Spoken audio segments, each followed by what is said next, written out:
Jy praat nou met Keegan Wolder van WM Drone Solutions. Ja, ons doen spuit en strooiwerke met die groot drones. Dit is ons eerste keer wat ons uitskou hierso, ja. Sê.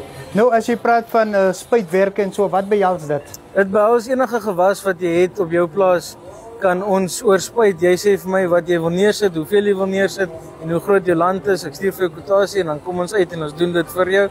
Selfde met die strooiwerke, ons doen dieselfde ding. Enige kunsmis, saad, wat ook al jy wil neersit op die grond, wat 'n korreltjie bietjie is, dan sit ons hom vir jou neer. Werk julle net in Suid-Afrika? Werk julle oor die grens? Ons het nog nie oor die grens gewerk nie, maar ons is bereid om dit te kan doen. As daar geleentheid is vir dit, sal ons dit definitief doen. Nou vertel my van hy massiewe stuk masjien wat daar staan. Dis 'n DJI Agras T50. Dit is nou nie die nuutste een op die mark nie, maar dis sy klein boetie. Hy tel so 50 kg kunsmis of saad op en so 40 liter water wat hy kan optel.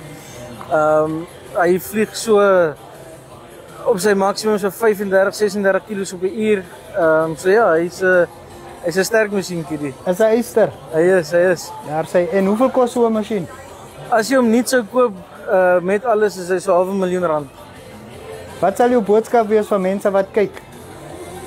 Gebruik ons asseblief, maak gebruik van ons. Ons is hier om mense te help. Ons is nie net hier vir geld maak of so iets soos meeste van die mense is nie. Ons hele ding is ons wil boere help. Ons wil daar wees om mense te help. So ons wil nooit mense seermaak of uit hulle sak uitvat nie. Ons is daar om te help.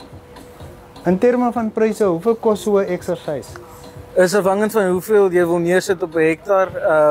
As jy vat spuitwerke, as jy vat 40 liter op 'n hektaar, dan kyk jy na so R300 'n hektaar.